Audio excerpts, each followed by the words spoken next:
2:20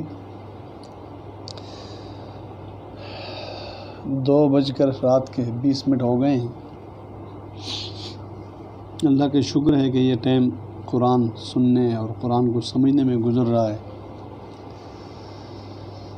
ملک ثاقب صاحب ان کے صاحبزادہ ملک شاہد صاحب، ان کا بیٹا مفتی عبدالباسط صاحب، مفتی یوسف صاحب، چھوٹا حسین علی اور حضرت قاری فیصل ندیم صاحب، مولانا محمود صاحب، یہ سارے ساتھی اللہ تعالیٰ ان کے اس حاضری کو قبول فرما دے۔ 18ویں پارے میں بھی 2 صورتیں ہیں۔ سورہ مومنون مکی ہے اور سورہ نور مدنی ہے، جس طرح پچھلے پارے میں 2 صورتیں تھیں۔ سورہ مومنون میں ایمان والوں کے صفات کا ذکر ہے۔ قد افلح المؤمنون، مثلا ایمان والوں کے پہلے صفت تو ایمان ہے، دوسری صفت نماز میں عاجزی اور خشوع کرتے ہیں، تیسری صفت بیہودہ کاموں سے بچتے ہیں، چوتھی صفت زکوٰۃ ادا کرتے ہیں، 5ویں صفت شرمگاہوں کی حفاظت کرتے ہیں، 6ٹھی صفت امانتوں میں حفاظت کرتے ہیں، عہد وعدے کی بھی حفاظت کرتے ہیں، 6ٹھی صفت نماز کی حفاظت کرتے ہیں۔ فرمایا ان صفات کے نتیجے میں ان کو اللہ تعالیٰ جنت الفردوس عطا فرمائیں گے اور اس کے وارث بنائیں گے۔ وارث کا معنی ان کو یہ مفت میں مل جائے گی، جس طرح وارث کو جو مال ہے مورث کا مفت میں ملتا ہے، یا وارث کا معنی یہ ہے کہ جو جہنمی، ہر انسان کے لیے جنت اور جہنم دونوں تیار ہیں۔ یہ جب جنت میں جائے گا تو اس کی جہنم وہ دوسرے کافر کو دی جائے گی، اور اسی طرح جو کافر جہنم میں گیا ہے تو اس کی جنت اس کو دی جائے گی۔ یہ جو اس کی جنت اس کو ملے گی نا، اسی کو میراث اور وراثت سے عنوان کیا گیا ہے۔ اور جنت الفردوس سب سے اعلیٰ جنت ہے۔ آپ صلی اللہ علیہ وسلم نے فرمایا جب تم مانگو نا تو اللہ سے جنت الفردوس مانگو۔ اسی طرح ایمان والوں کے صفات آیت نمبر 57 میں بھی ہے۔ فرمایا نمبر 1 اپنے رب کے خوف اور خشیت میں رہتے ہیں۔ نمبر 2 بآیات ربہم یؤمنون، رب کی آیات پر ایمان لاتے ہیں۔ نمبر 3 بربہم لا یشرکون، رب کے ساتھ کسی کو شریک نہیں ٹھہراتے۔ نمبر 4 ہو گئے۔ نمبر 5 یؤتون ما آتوا وقلوبہم وجلہ، نیکی کرنے کے باوجود بھی خوف میں رہتے ہیں کہ ہماری نیکی قبول ہوئی ہے یا نہیں۔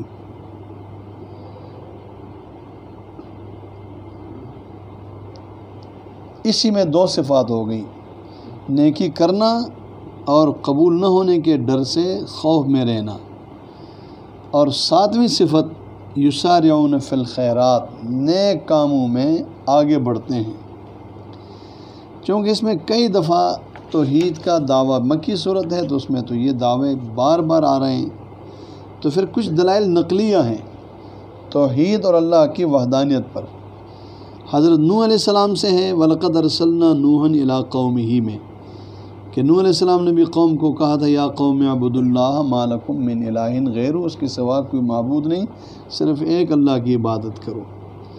ہود اور صالح علیہ السلام نے بھی یہی کہا ہے ان اعبدوا اللہ ما لکم من الہ غیرہ۔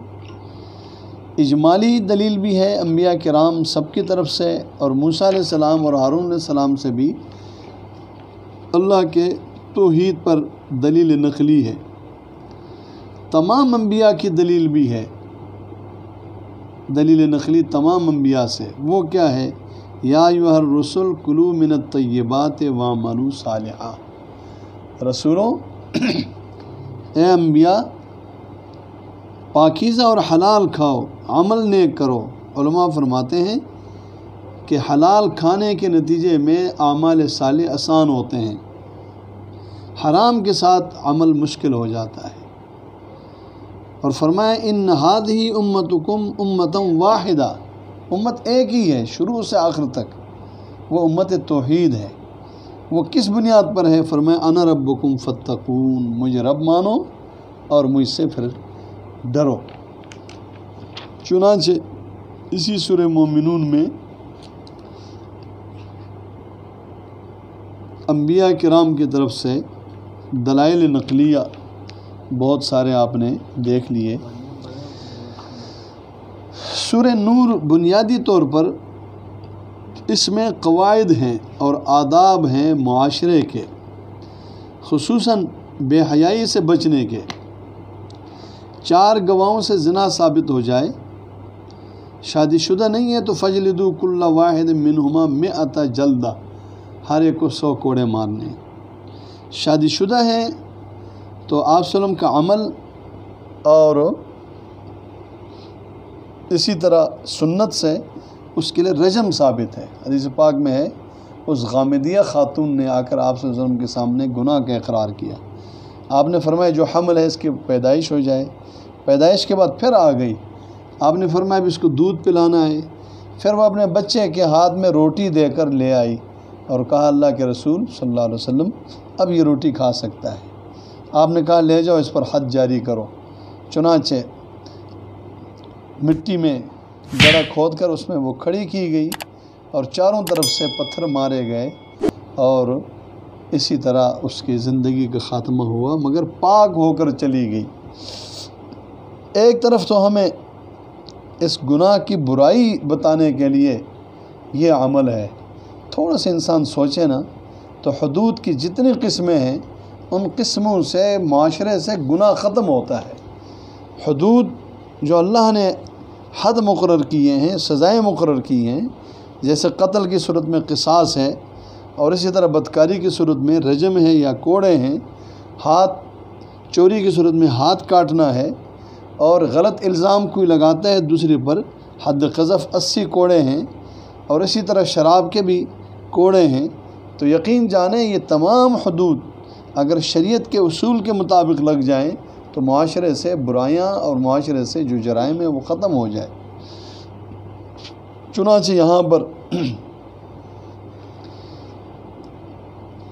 حدود کا ذکر ہے اور جرائم ختم کرنے کے لیے آداب کا ذکر ہے۔ اسی کے ساتھ ایک واقعہ افک ہے جو آیت نمبر 11 سے شروع ہو رہی ہے، مشہور واقعہ ہے، حدیث کی کتابوں میں اس کی تفصیلات مذکور ہیں، میں مختصراً تھوڑی سی بات عرض کر لوں گا۔ 6 صدی ہجری میں غزوہ بنی مستلق سے آپ صلی اللہ علیہ وسلم واپس تشریف لا رہے تھے۔ آپ کے ساتھ اس سفر میں عائشہ صدیقہ بھی تھی، عمر بھی تھوڑی تھی، اور آپ جانتے ہیں بعد میں بھی اس کا تذکرہ حدیث میں بھی موجود ہے، وہ خود فرماتی ہیں کہ ہمارے جسم ہلکا پھلکا ہوتا تھا۔ آپ ایک جگہ پہ رکے ہوئے تھے پورا قافلہ، اور آپ اپنے اونٹنی پر اور اس کے ہودج پر اکیلی تھی۔ تو اترنے کے بعد سارے ساتھیوں نے اپنی ضروریات پوری کی، اتفاق سے روانہ ہونے کا وقت قریب آیا اور حضرت عائشہ صدیقہ بھی چل پڑی قضاء حاجت کے لیے۔ واپس آئی تو وہ ہار گم ہو گیا ہے جو ہار آپ کے پاس تھا۔ اپنا ہار ڈھونڈنے کے لیے گئی اور جب ہار لے کر واپس آ گئی تو قافلہ چلا گیا تھا۔ ہوا یہ کہ صحابہ گئے، جب اعلان ہو گیا قافلے نے چل پڑا ہے، تو جو ہودج ہے وہ سمجھے کہ اس میں عائشہ صدیقہ بیٹھ گئی ہے، اس کو اٹھا کر اونٹ پہ رکھ لیا اور سارا قافلہ نکل گیا۔ جب حضرت عائشہ صدیقہ وہاں پہنچتی ہیں، دیکھا وہاں کوئی نہیں ہے، یہی سوچا کہ اب مجھے یہیں رکنا چاہیے اور تلاش کرنے کے لیے وہ تو آ جائیں گے۔ چنانچہ ایسے ہی ہوا کہ قافلہ آگے نکل گیا۔ صفوان ابن معطل ایک صحابی ہیں، بڑے نیک صالح، وہ پیچھے سے قافلے کے گری پڑی چیزوں کو اٹھانے کے لیے آ رہے تھے۔ یہاں اگر اس نے دیکھا کہ عائشہ صدیقہ ہے آگے، فرماتے ہیں پردے سے پہلے میں نے ان کو دیکھا تھا، اس لیے میں نے پہچان لیا، تو میں نے پڑھا انا للہ و انا الیہ راجعون۔ جاگ گئیں آپ، پردہ کر لیا، اس نے اپنا اونٹ بٹھایا، آپ اس کے اونٹ پر بیٹھ گئی، وہ لے کر قافلے میں آ گیا۔ منافقین ہمیشہ لگے رہتے تھے کہ کوئی نہ کوئی ایسی بات آ جائے جس بات کی وجہ سے آپ صلی اللہ علیہ وسلم اور مسلمانوں کو وہ تکلیف پہنچائیں، الزام لگائے۔ اس موقع پر عبداللہ ابن ابی جو رئیس المنافقین ہے، اس نے حضرت عائشہ صدیقہ پر الزام لگایا۔ 1 مہینے کے قریب تک عائشہ صدیقہ کو اس کا خبر نہیں ہوئی، اور عجیب اتفاق یہ ہوا کہ آپ صلی اللہ علیہ وسلم مسجد میں تشریف لے جاتے ہیں، آپ نے یہ باتیں ساری سنی تھی، گھر میں آپ نے بھی نہیں بتائی، البتہ آپ پریشان بہت تھے۔ بعد میں عائشہ صدیقہ فرماتی ہیں کہ ویسے رسول اللہ صلی اللہ علیہ وسلم میرے پاس تشریف لاتے تھے، سلام کے بعد بہت سارے باتیں پوچھتے تھے، ان دنوں میں نے یہ بعد میں محسوس کیا کہ آپ جب آتے ہیں تو بس ایک دفعہ حال پوچھتے ہیں اور پھر مجھ سے کچھ نہیں کہتے، چونکہ آپ کے حرم کا مسئلہ تھا، آپ کے گھر کا مسئلہ تھا، آپ بار بار مختلف صحابہ سے مشورہ کرتے رہے، عمر فاروق سے پوچھا تو اللہ تعالیٰ پوری امت کی طرف سے عمر فاروق کو جزائے خیر عطا فرما دے۔ انہوں نے وہ بات کی جو بعد میں آیت اتری ہے کہ وہ کہنے لگے کہ ایسا تو نہیں ہو سکتا ہے، ھذا بہتان عظیم، یہ تو کوئی بہت بڑا بہتان ہے، ایسا کبھی نہیں ہو سکتا کہ نبی پاک صلی اللہ علیہ وسلم آپ کے حرم ہو اور وہ اسی طرح کوئی برا سوچے یا اسی طرح، سبحانک ھذا بہتان عظیم، یہ عمر کے زبان سے۔ آپ دیگر صحابہ سے بھی موقع پر پوچھتے رہے کہ مجھے کیا کرنا چاہیے، یہ کیا ہوا ہوگا۔ فرماتے ہیں کہ عائشہ صدیقہ کی جو لونڈی تھی نا، ان سے بھی آپ نے پوچھا کہ تم نے کیا دیکھا ہے حضرت عائشہ کے بارے میں، آپ کو کیا خیال ہے؟ اس نے کہا وہ تو سادہ طبیعت کی لڑکی ہے، چھوٹی عمر کی ہے، آٹا گون کر رکھ لیتی ہے، بکری کھا جاتی ہے، مطلب یہ تو کچھ چلاک ولاک لوگ کرتے ہیں، وہ تو سادی طبیعت کی ہے، اور سادی یہ عرب میں ایک خوبی ہوتی تھی، اور غالباً آج بھی عورتوں میں سادی ہونا یہ ایک خوبی ہے۔ بہرحال عائشہ صدیقہ کو خبر یہاں سے ہوئی کہ عبداللہ ابن ابی سلول کے ساتھ کچھ مسلمان بھی، ایک حمنہ بنت جحش جو آپ کی بیوی زینب کی بہن تھی، وہ بھی ان کے باتوں میں آ گئی تھی، اور ایک حسان بن ثابت ان کے باتوں میں آ گئے تھے رضی اللہ تعالی عنہ، اور ایک فرماتے ہیں کہ مستح، یہ حضرت ابو بکر صدیق کے قریبی رشتہ دار تھے، وہ بھی ان باتوں میں آ گئے تھے۔ فرماتے ہیں کہ مدینہ میں، بلکہ عائشہ صدیقہ خود فرماتی ہیں کہ گھروں میں یہ بیت الخلاء اور یہ سسٹم نہیں تھا، شہر کے ایک طرف مرد جایا کرتے تھے اور ایک طرف عورتیں۔ میں اور مستح کی ماں جب جا رہی ہیں تو اچانک مستح کی جو والدہ ہے اس کا پاؤں پھسلا، تو اس نے اپنے بیٹے کو بد دعا کی۔ عائشہ فرماتی میں نے کہا کہ آپ نے کیوں ان کو بد دعا دی، وہ تو بدری صحابی ہیں۔ کہتے ہیں عائشہ تمہیں نہیں پتہ؟ میں نے کہا مجھے نہیں پتہ۔ کہتے ہیں وہ تو لوگوں کی باتوں میں آیا اور آپ پر الزام لگانے والوں میں سے ہے۔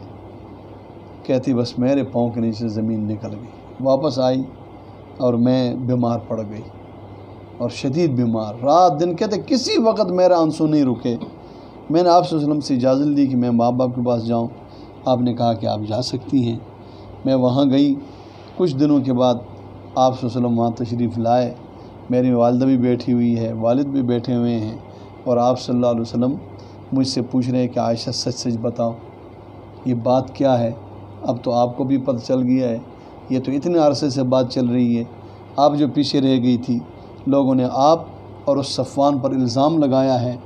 عائشہ صدیقہ فرماتی ہے کہ میں بڑی پریشان ہوئی، اور پریشان ہونے کے بعد میں نے بمشکل یہ باتیں کی کہ دیکھو میں اگر سچ کہتی ہوں تو تم یقین نہیں کرو گے، اور جھوٹ میں بول نہیں سکتی۔ اس وقت میرا حال وہ ہے کہ میں یعقوب علیہ السلام کا نام ہی بھول گئی، میرا وہ حال ہے جو یوسف کے والد کا تھا کہ فصبر جمیل، میں صبر کروں گی۔ فرماتے اتنے میں نے دیکھا کہ آپ صلی اللہ علیہ وسلم پر وہ وحی نازل ہونے والی کیفیت ہو گئی۔ فرماتی ہے کہ مجھے یقین تھا کہ اللہ اپنے نبی کو کسی نہ کسی طریقے سے اطلاع دے دیں گے، میں پاک دامن ہوں، لیکن مجھے اتنا یقین نہیں تھا کہ 12-13 آیتیں میری پاکیزگی کے بارے میں گواہی کے طور پر سورہ نور کے اندر ہمیشہ کے قرآن کا حصہ بن جائیں گے۔ فرماتے ہیں جو ہی وحی کے آثار ختم ہوئے تو آپ صلی اللہ علیہ وسلم نے مجھے کہا کہ عائشہ خوشخبری ہو، اور یہ آیتیں پڑھی۔ فرماتی ہیں کہ ابو بکر صدیق نے کہا کہ اپنے یعنی محمد صلی اللہ علیہ وسلم کے شکریہ ادا کرو، کہتی میں چونکہ تھوڑا سا اس میں تھی، میں نے کہا کہ میں تو نہیں شکریہ ادا کرتی، میں تب کرتی کہ مجھ پر پہلے پاک دمنی کی یقین کرتے، اب تو میں اپنے اللہ کے شکر ادا کروں گی۔ بہرحال یہ واقعہ اور اس کے تفصیلات یہاں پر موجود ہیں۔ اللہ رب العزت نے فرمایا ہے کہ لولا اذ سمعتموہ ظن المؤمنون والمؤمنات بانفسہم خیرا، دیکھو کسی مومن مرد اور عورت کے بارے میں تم ایسی بات سنو تو ان کے لیے خیر کا گمان کرو، اور تم نے عائشہ کے بارے میں خیر کا گمان کیوں نہیں کیا؟ فرماتے ہیں کہ کسی پر کوئی الزام لگائے تو اس کو 4 گواہ لانا چاہیے۔ جیسے پیچھے قوانین میں نے کہا نا، ایک قانون حد زنا کا تھا، دوسرا قانون حد قذف کا کہ کوئی ویسے الزام لگائے تو پھر ان کو بھی کوڑے لگانے ہیں، اور تیسرا حد لعان تھا کہ میاں بیوی پر الزام لگائے تو وہاں پھر 5 قسمیں اٹھانی ہیں۔ تو فرماتے ہیں کہ جب کسی نے دوسرے پر بدکاری کے الزام لگایا تو پھر 4 گواہ کیوں نہیں لائے؟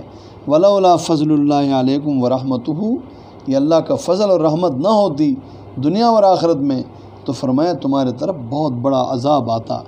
بہرحال اس واقعے کے بعد ابو بکر صدیق نے یہ ارادہ کیا کہ یہ جو مستح ہے یہ تو میرا بہت قریبی رشتہ دار تھا، اور اسی رشتہ دار نے دیکھو لوگوں کے باتوں میں آ کر میرے بیٹی پر الزام میں آیا، ان سب کو کوڑے لگے تھے، لیکن کہا کہ میں آئندہ اس پر خرچ نہیں کروں گا۔ میں نے پہلے آپ سے وعدہ کیا تھا سورہ آل عمران میں جب غزوہ احد کا تذکرہ تھا، جہاں صحابہ سے تھوڑی سی لغزش ہوئی تھی اور اللہ نے 2 دفعہ خود قسم اٹھا کر کہا تھا میں نے ان کو معاف کیا، اور تیسری دفعہ اپنے رسول صلی اللہ علیہ وسلم سے بھی کہا تھا آپ پہلے بھی نرم دل ہیں، نرمی کرتے ہیں، آئندہ بھی نرمی کرو، اور ان لوگوں سے جن سے کچھ غلطی ہوئی ہے ان کے لیے معافی بھی مانگو اور آئندہ اپنے مشورے میں شریک بھی کرو۔ یہاں پر بھی یہ مستح کا مسئلہ ہے کہ مستح پر ابو بکر صدیق خرچہ کر رہے ہیں، اور اب ابو بکر صدیق نے قسم اٹھا لیا میں آئندہ اس پر خرچہ نہیں کروں گا۔ اللہ رب العزت اپنے نبی کے اس صحابی مستح کے بارے میں جناب اس کے باوجود کہ وہ اس غلطی میں شامل تھا، ابو بکر کو حکم دے رہے ہیں اور بتا رہے ہیں، فرمایا ولا یأتل اولو الفضل منکم، تم میں جن کو اللہ نے فضل اور مال دیا ہے، وسع اور کشادگی دی ہے، وہ یہ قسم نہ اٹھائیں ان یؤتوا اولی القربى والمساکین والمہاجرین فی سبیل اللہ، کہ اب ہم نہیں دیں گے ان رشتہ داروں کو، اس مسکین کو، ایک مہاجر کو، یہ مہاجر بھی تھا، مسکین بھی تھا اور رشتہ دار بھی تھا، ولیعفوا ولیصفحوا، ان کو درگزر کرنا چاہیے، ان کو معاف کرنا چاہیے۔ اور آگے دیکھیں الا تحبون ان یغفر اللہ لکم، تم جب ان پر خرچ کرو گے تو تم سے اللہ تمہیں معاف کرے گا، تو کیا تم نہیں پسند کرتے ہو کہ اللہ تعالیٰ تمہیں معاف کرے؟ ابو بکر صدیق نے جب یہ سنا دوبارہ خرچہ کرنا بھی شروع کر دیا ڈبل، اور قسم کو توڑا چونکہ تو پھر اس کا کفارہ بھی دیا، اور اس موقع پر وہ کہتے تھے بلا رب کریم ہم پسند کرتے ہیں اللہ ہمیں معاف کرے، اور ہم پہلے سے ڈبل ان پر خرچہ کریں گے، واللہ غفور الرحیم۔ قوانین ہے ایمان والوں کے لیے، بلکہ احکام ہیں بے حیائی اور برے کاموں سے بچنے کے لیے۔ پہلا حکم یہ ہے کہ جب تم کسی کے گھر میں جاؤ تو پہلے دیکھو کوئی ہے یا نہیں ہے، کوئی ہے ان کو سلام کہو اور ان کی اجازت لے کر اندر جاؤ، اچانک سیدھا اندر نہ جایا کرو۔ دوسرا حکم ہے مردوں کے لیے، جب عورتیں نظر آئیں تو تم اپنی نگاہ جھکاؤ اور اپنے شرمگاہوں کی حفاظت کرو۔ تیسرا حکم ہے عورتوں کے لیے، جب مردوں کو دیکھو سامنے مرد گزر رہے آ رہے ہیں تو اپنے نگاہوں کو جھکاؤ اور اپنے شرمگاہوں کی حفاظت کرو۔ چوتھا حکم ہے کہ اپنے جب بھی نکلو باہر تو بڑی چادریں اوڑھا کرو اور اپنے جسم کو چھپاؤ۔ ہاں، اپنا شوہر، اپنا والد، اسی طرح سسر، اسی طرح بیٹا، اور اسی طرح شوہر کے پہلے سے جو بیٹے ہیں، اسی طرح بھائی ہیں یا بھتیجے ہیں، اسی طرح بھانجے ہیں یا مسلمان عورتیں ہیں، تو فرمایا ان کے لیے یا ان سے آپ کو پردہ کرنا ضروری نہیں ہے۔ 5واں حکم ہے، فرمایا کہ جو عورتیں غیر شادی شدہ ہیں معاشرے میں ان کا شادیاں کرو تاکہ بے روی ختم ہو جائے۔ 6واں حکم ہے جو تمہارے غلام ہیں ان کے بھی شادیاں کرو، ان کو مکاتب کرو تاکہ وہ آگے جا کر اپنے شادیاں کریں۔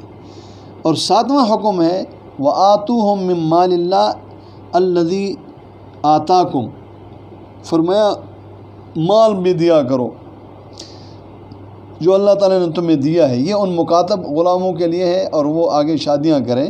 تو 7واں حکم ہے وَلَا تُكْرِهُوا فَتِيَاتِكُمْ عَلَى الْبِغَاءِ، اپنے معاشرے میں چونکہ زمانہ جاہلیت میں اور اب بھی زمانہ جاہلیت کی طرح زمانہ چل رہا ہے، لوگ عورتوں کو غلط راستے پہ لگا دیتے تھے اور اس سے کمائی کرتے تھے۔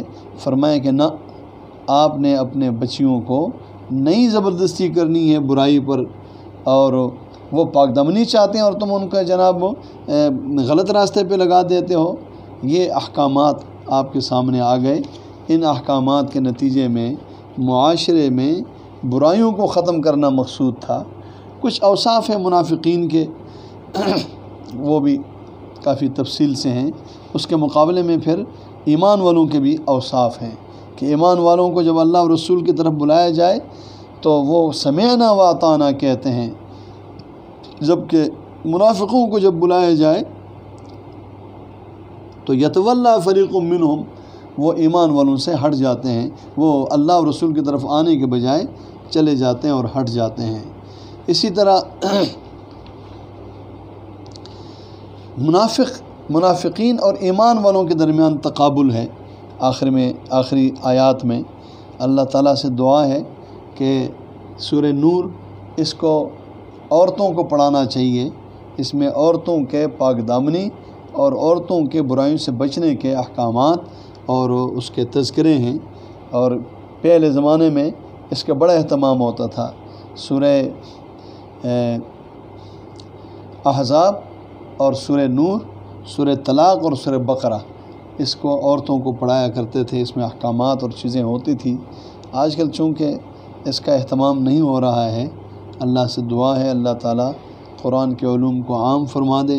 جس طرح مردوں کی ضرورت ہے اسی طرح علم کی، قرآن اور سنت کے عورتوں کی ضرورت ہے، اور طریقہ وہی ہے۔ فرمایا تم میں سے بہترین وہ ہیں جو قرآن سیکھتے ہیں اور سکھاتے ہیں۔ اس کا یہ طریقہ ہے کہ مرد آئیں، سیکھیں، اور سیکھنے کے بعد جا کر اپنے عورتوں کو، اپنے بیٹوں کو، اپنے بیٹیوں کو سکھائیں، تو بیک وقت سیکھنے والے بھی اور سکھانے والے بھی، تو دونوں فضیلتیں حاصل ہوں گی۔ اللہ تعالیٰ ہم سب کو عمل کی توفیق عطا فرما دے۔ الحمدللہ۔